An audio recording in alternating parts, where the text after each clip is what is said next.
हमारा next topic है errors in measurement. बच्चों, आपको मालूम होगा फिजिक्स में measurement is the essential part.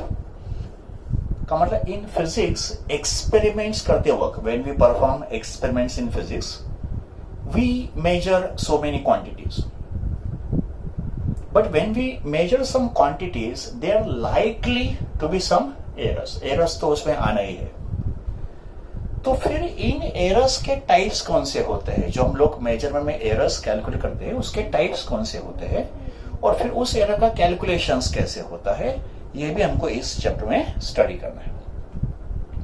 सबसे पहले एरर का मतलब क्या? What do you mean by error? तो error is the difference in the true value and the measure value of the physical quantity. Suppose आपने एक physical quantity measure किया, say for example length, तो उस length का एक true value होगा और आपने इंस्ट्रूमेंट से उस लेंथ को मेजर किया, का मतलब आपने एक वैल्यू मेजर किया।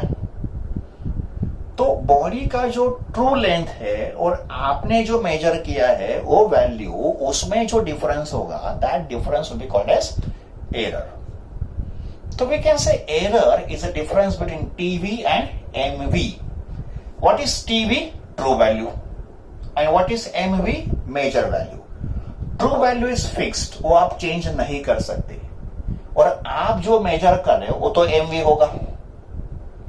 तो measure value can change according to the observer, जो रीडिंग ले रहा है वो ऑब्जर्वर, पर किसी भी बॉडी का जो ट्रू वैल्यू होगा तो फिक्स होगा। एंड अगर ट्रू वैल्यू और मेजर वैल्यू सेम आया, जितना ट्रू लेंथ है उतना ही आपने मेजर किया, तो in that case error will be 0। तो एरर होता है difference between true value and measure value. चलो एक एग्जांपल कंसीडर करते हैं। मुझे इस बॉडी का लेंथ मेजर करना है, ठीक है? इस बॉडी का मुझे लेंथ मेजर करना है, तो मैं एक इंस्ट्रूमेंट यूज करूंगा, स्केल। तो scale will be the instrument use to measure the length of this body. But suppose इस बॉडी का जो ट्रू लेंथ है वो मान लो 8 सेंटीमीटर है।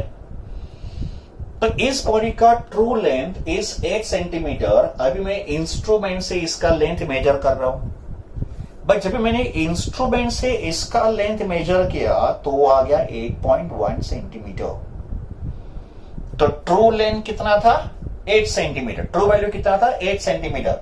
बट मैंने जो इसका वैल्यू लेंथ मेजर किया वो कितना है? 8.1 centimetre with help of this instrument. तो फिर यहां पे ट्रू वैल्यू और मेजर वैल्यू सेम नहीं है, तो फिर इन दोनों का जो डिफरेंस होगा, अभी इन दोनों का डिफरेंस कितना होगा? 8.1 माइनस 8 दैट इज 0.1 सेंटीमीटर। तो ये होगा इस रीडिंग का एरर।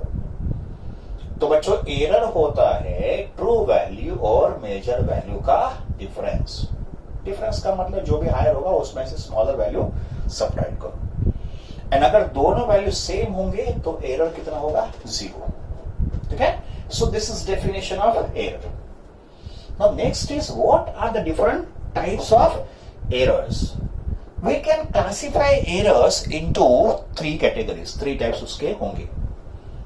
Type 1 होगा systematic error, Type 2 होगा random errors, and Type 3 will be gross errors. So these are the 3 types of errors: systematic error, random error and gross error. अभी हम लोग क्या करेंगे? हर एक टाइप को डिटेल में स्टडी करेंगे। One by one will discuss different types of errors.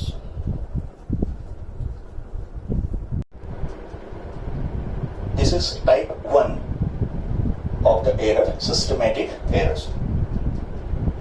बच्चों, systematic error can be due to different sources. There are various sources of systematic error. Number 1, instrumental error. का मतलब सिस्टमैटिक एरर का एक source होगा instrumental error, and instrumental error arises due to the imperfect design और calibration of the measuring instrument. का मतलब experiment perform करने के लिए आपने जो इंस्ट्रूमेंट यूज किया है, या तो उसका डिजाइन में प्रॉब्लम होगा, या तो फिर उसके कैलिब्रेशन में, कैलिब्रेशन का मतलब उसका जो स्केल का मार्किंग है उसमें कुछ फॉल्ट होगा। तो such type of error will be called as instrumental error. For example, चलो थर्मामीटर की बात करते हैं। Now we know that thermometer is an instrument used for the measurement of temperature. And thermometer में, this is mercury thermometer, तो mercury यहाँ पे bulb में store होगा, and when this bulb is in contact with the hot body, then this mercury will rise in this glass tube and we get the temperature. But suppose इस thermometer का calibration में कुछ problem है। इसका मतलब इसके जो मार्किंग्स हुए हैं टेम्परेचर के, उसमें कुछ प्रॉब्लम है, उसमें कुछ फॉल्ट है। इसका मतलब जहां पे 1 डिग्री लिखा है, एक्चुअली वहां पे होना चाहिए था 0.9 डिग्री। तो 1 degree marking on the thermometer actually represent 0.9। इसका मतलब 1 डिग्री जो है ना, एक्चुअल में थोड़ा एक डिवीजन ऊपर होगा। तो this is imperfect calibration of thermometer. तो फिर इस थर्मामीटर से आप जितने भी रीडिंग्स लोगे वो सब रीडिंग रॉन्ग होंगे। तो such type of error is called instrumental error. Second cause of the systematic error is imperfection in the experimental techniques. इसका मतलब एक्सपेरिमेंट परफॉर्म करने के लिए जो आप टेक्निक फॉलो कर रहे हो, आप मेथड फॉलो कर रहे हो, वो मेथड में ही थोड़ा फॉल्ट है। तो because of imperfection in the experimental techniques या प्रोसीजर, ये भी एक सिस्टमैटिक एरर को भी काउंट करेंगे। For example, for determining temperature of human body. Now human body का टेम्परेचर डिटरमाइन करने के लिए we normal use thermometer. Now, if this thermometer is placed under armpit, अगर आपने थर्मामीटर को ऐसे आर्मपिट में रख दिया और फिर आपने उसका टेम्परेचर मेजर किया, बॉडी टेम्परेचर मेजर किया, तो इस प्रोसीजर में जो थर्मामीटर रीडिंग बताएगा, that reading may not be the actual temperature. In fact that will be some temperature lower than the actual temperature, because आपने जो मेथड फॉलो किया है थर्मामीटर को आर्मपिट में रखने का, so that will not be the indication of actual body temperature. So such an error will be imperfection in experimental technique. Next cause of the systematic error is personal error. Now, as the name indicates, it is due to the personal limitations of the observer who is performing the experiment. तो observer जो experiment perform कर रहा है, शायद वो inexperience होगा, शायद उसके पास नॉलेज कम होगा उस एक्सपेरिमेंट के बारे में। He may not be aware the exact procedure and the precautions involved in that particular experiment. तो because of inexperience of the observer, जो error arise होंगे in that particular experiment, that will be categorized as personal errors. And the next cause of the systematic error is error due to external causes या external factors. Now, in this particular error, when you are performing some experiment, certain values are assumed to be constant.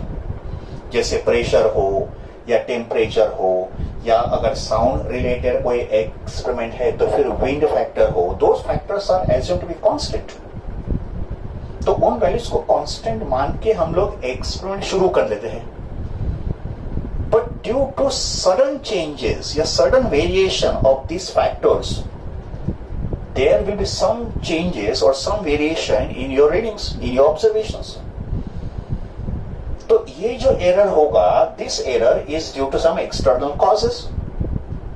तो इसमें क्या होगा, external conditions like change in temperature और change in pressure, humidity, wind will cause the changes in your observations. का मतलब आपने जो reading note down किया है उसमें कुछ वेरिएशंस होगा। तो फिर आपको जो फाइनल आंसर मिलेगा उस पर्टिकुलर एक्सपेरिमेंट का वो भी अलग होगा, वो भी रॉन्ग होगा. तो these are the various causes of systematic error. तो we have discuss first type of error and उसके various causes. Now let us move on to the second type of error.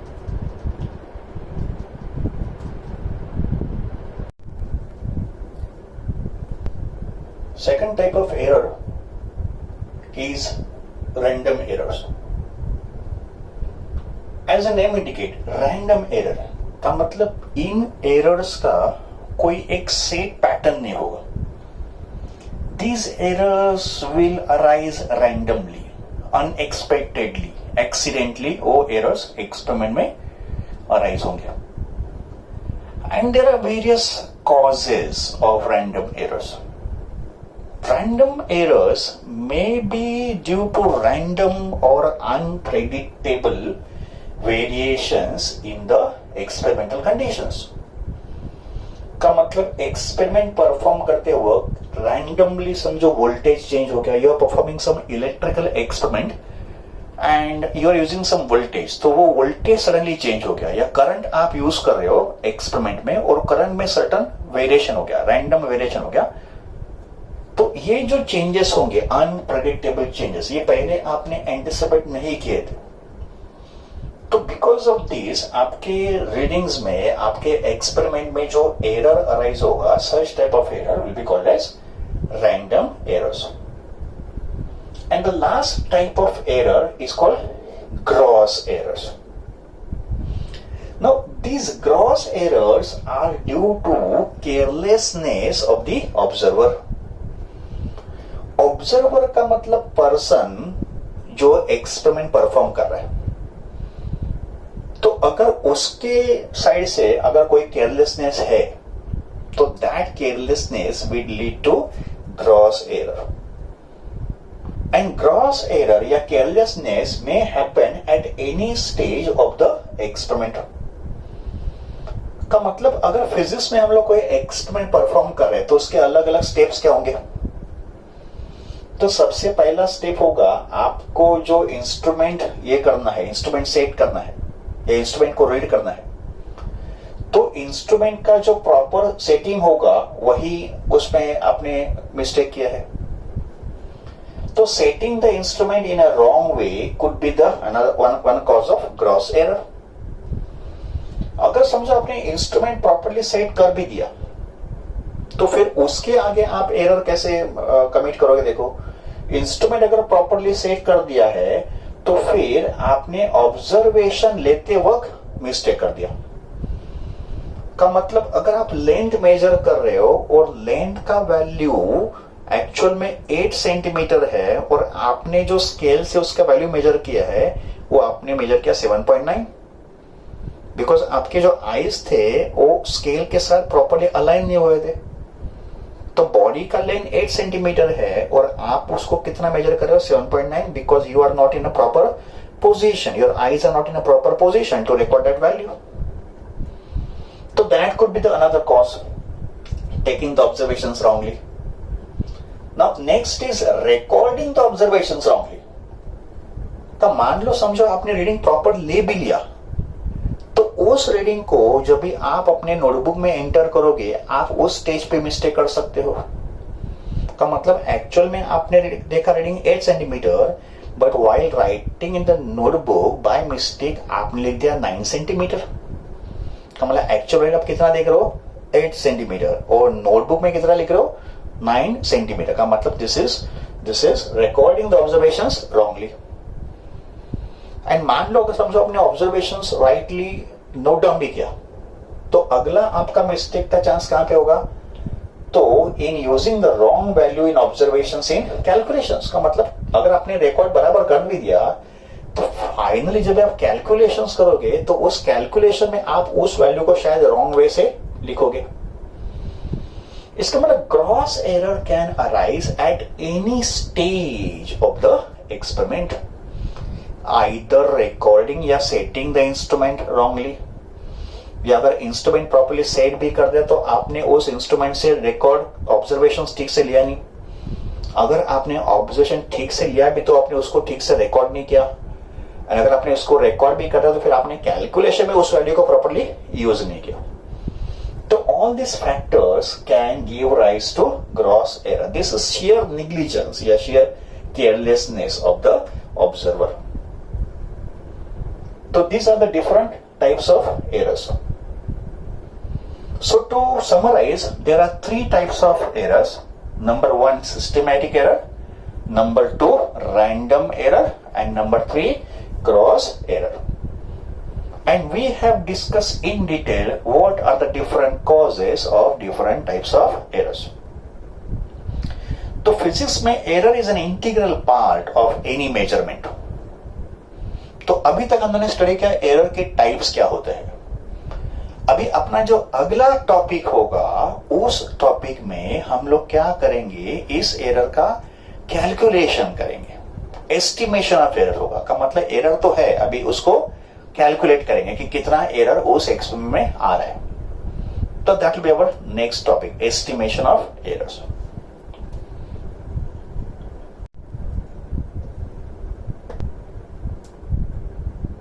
Error के types study करने के बाद अभी हमको study करना है एस्टिमेशन ऑफ एरर्स। एस्टिमेशन का मतलब कैलकुलेशन ऑफ एरर्स। और ये जो पार्ट है ये न्यूमेरिकल्स में आपको यूज करना पड़ेगा। न्यूमेरिकल्स ये एमसीक्यूज में आपको कैलकुलेशन ऑफ एरर यूज करना है। सबसे पहले सपोज हम लोग ने एक एक्सपेरिमेंट में फिजिकल क्वांटिटी मेजर किया। हम लोग एग्जांपल लेते हैं लेंथ का। तो length is a physical quantity which we have measured during the experiment. But हम लोग ने उस लेंथ को सिर्फ एक बार नहीं मेजर किया। We took n number of readings of one particular length. का मतलब लेंथ तो एक ही है बट इसको मैंने n टाइम्स मेजर किया। We took n number of trials. ठीक है, तो let n be the number of readings or the number of trials taken for the measurement of physical quantity। हमने एग्जांपल कौन सा लिया था, लेंथ। तो हम लोगों ने एक्सपेरिमेंट में बॉडी का लेंथ मेजर किया है बट कितनी बार उसका हमने ट्रायल लिया, n टाइम्स। का मतलब लेंथ तो एक ही है बट उसको हमने n टाइम्स मेजर किया। ओके, तो फिर उन n वैल्यूज को हम लोग काउंट करेंगे, a1 A2, A3 up to AN। तो हमने जो n ट्रायल्स लिए हैं लेंथ के, उस लेंथ के n ट्रायल्स को हम लोग A1, A2, A3 up to AN बोलेंगे। अभी मैंने एग्जांपल लिया लेंथ का, it can be any other value, it can be mass, it can be temperature, वो कोई भी हो सकता है। तो आप जो n number of values record करोगे उन n वैल्यूज को सबसे पहले आप A1, A2, A3 up to AN बोलो। अभी नेसेसरी नहीं कि सिंबल ए ही होना चाहिए। अगर आप लेंथ मेजर कर रहे हो तो आप इसको L1, L2, L3, Ln बोलो। अगर आप मास मेजर कर रहे हो you may call it as M1, M2, M3 up to Mn। ये तो मैंने फॉर्मूला पर्पस के लिए सिंबल को यूज किया। अभी इसके बाद हमारा एरर कैलकुलेशन पूरा स्टार्ट होगा और ये पूरा मैथमेटिकल पार्ट है। मतलब इसमें आपको कैलकुलेशंस करने हैं हर एक पार्ट में। तो ये n ऑब्जर्वेशंस होने के बाद सबसे पहले हमारा काम क्या होगा, मीन वैल्यू फाइंड करो। मीन का मतलब average. And this mean value is also called most probable value. And जो मीन वैल्यू होगा इनका, वही इनमें से एक बेस्ट वैल्यू होगा। The most accurate value among this n values is the mean value. तो फिर इनका मीन कैसे फाइंड करोगे, कॉमन सी बात है, ये आपको मालूम ही है। मीन वैल्यू का सिंबल हम लोग यूज करेंगे a मीन, या आप इसको सिंपली am बोलो। m का मतलब मीन वैल्यू। तो अगर मुझे इन सब का मीन वैल्यू फाइंड करना है तो मुझे इन सब को ऐड करना है upon number of observation that is n। इसका मतलब if I am taking 5 observations तो I will have a1, a2, a3, a4, a5 divide by 5।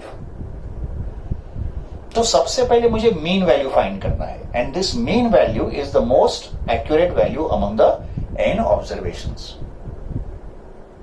फिर ये मीन वैल्यू फाइंड करने के बाद हमारा नेक्स्ट पार्ट जो होगा वो होगा calculation of absolute error.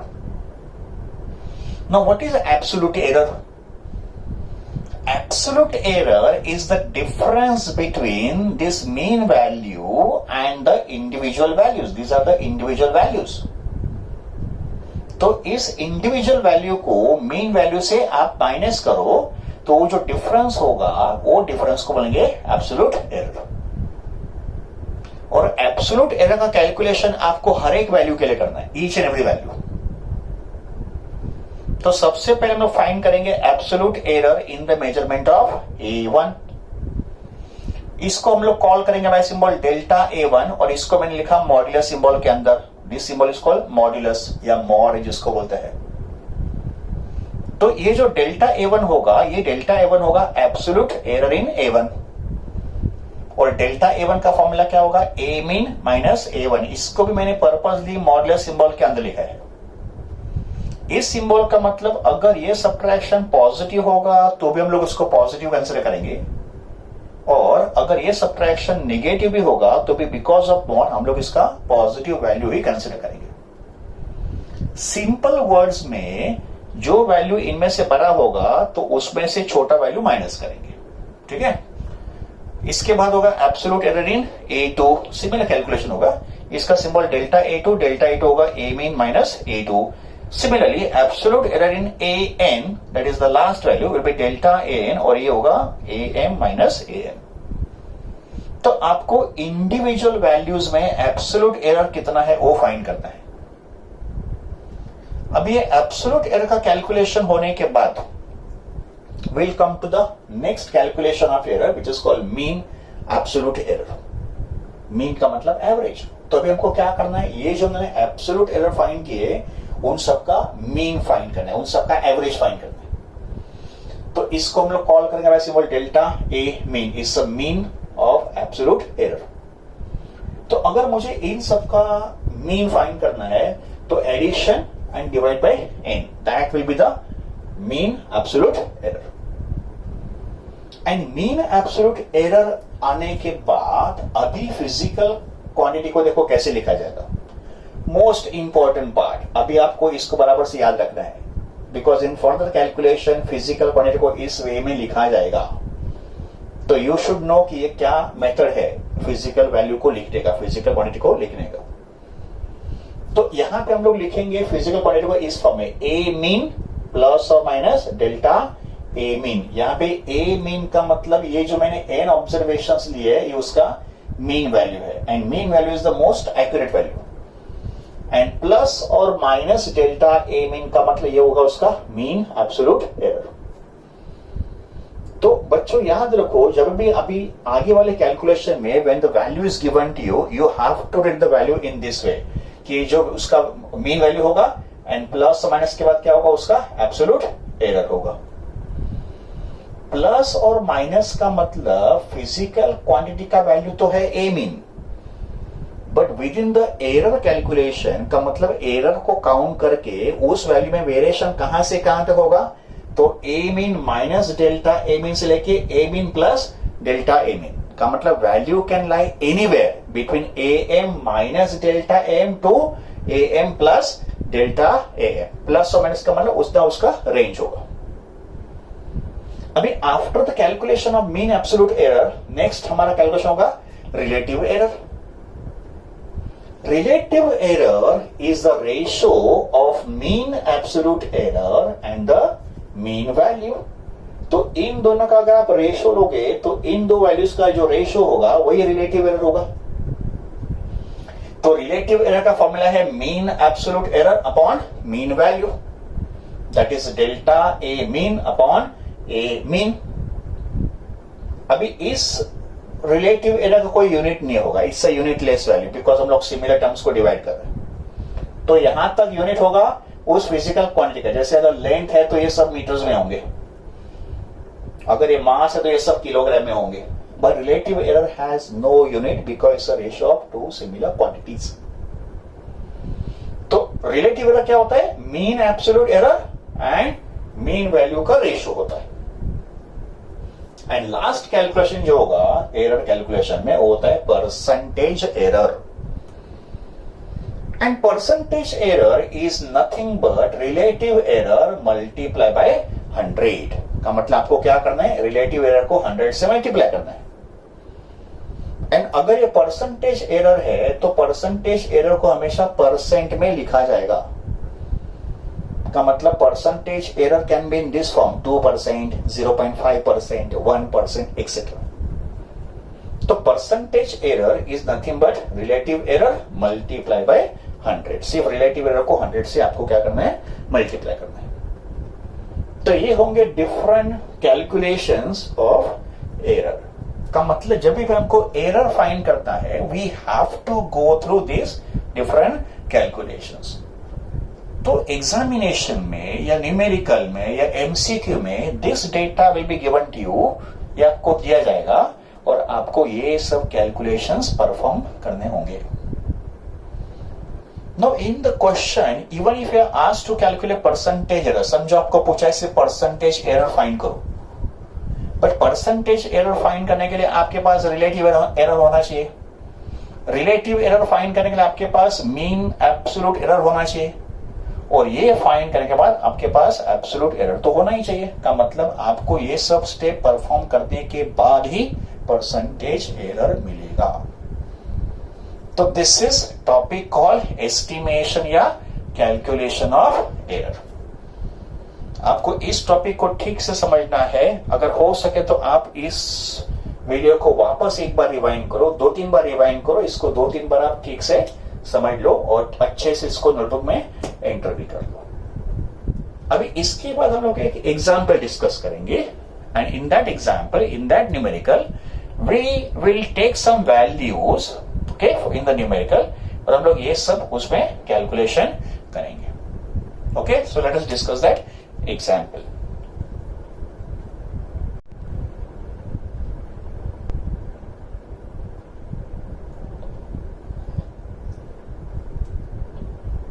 Now we discuss one example about estimation of errors.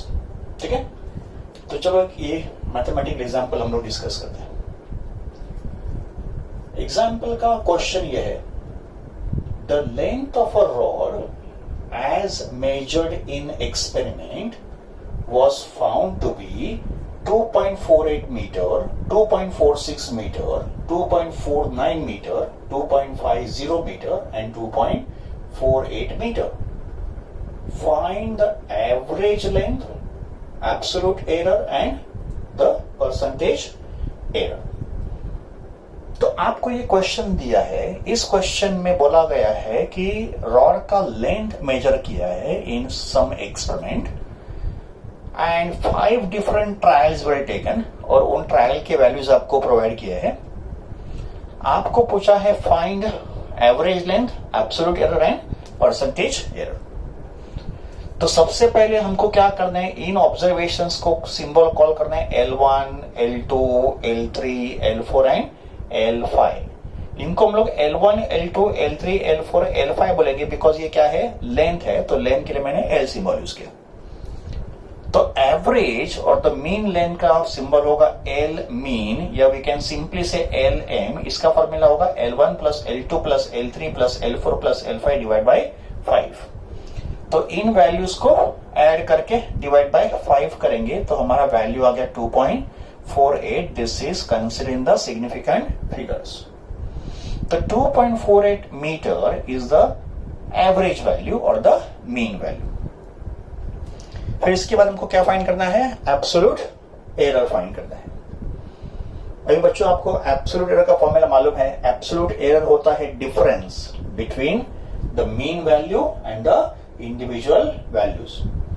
का मतलब इन वैल्यूज को मीन वैल्यू से सब्ट्रैक्ट करेंगे और जो डिफरेंस होगा that is called absolute error.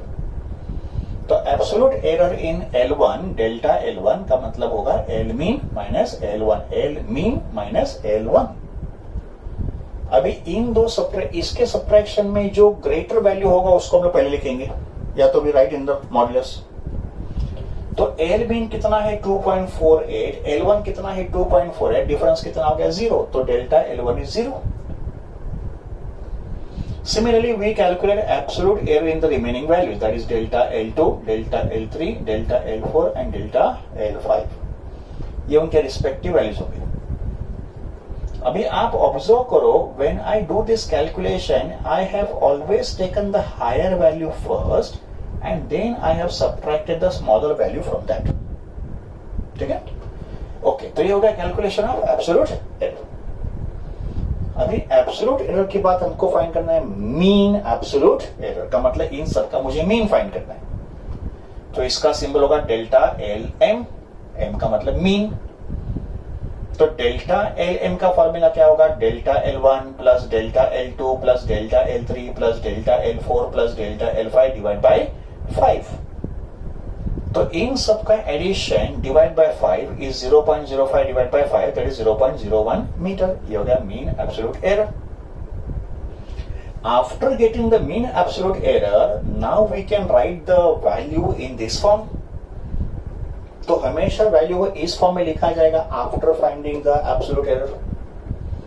तो वैल्यू लिखने का तरीका क्या होगा? मीन वैल्यू प्लस और माइनस एब्सोल्यूट एरर का मीन वैल्यू का मतलब इस वैल्यू का एक परफेक्ट प्रेजेंटेशन ऐसे होगा. मीन वैल्यू कितना था? 2.48 था और उसका मीन एब्सोल्यूट एरर कितना है? 0.01. तो वी कैन से प्लस और माइनस 0.01 मीटर.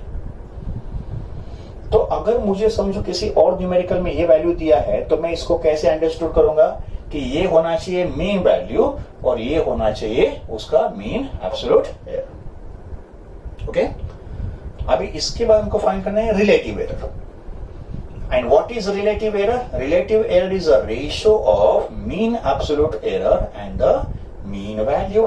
तो इन दोनों को मैंने डिवाइड किया. 0.01 डिवाइड बाय 2.48. इस डिवीजन का वैल्यू है 0.0040. ये हो गया रिलेटिव एरर.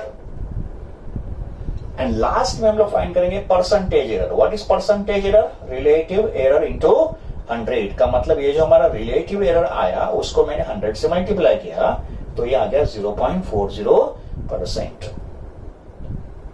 तो this is how we do the error calculation. तो with the help of this example we have understood how to do error calculation. तो आप इस वीडियो को पॉज करो और इसको वापस एक बार अच्छे से अंडरस्टूड करो. Go through it properly.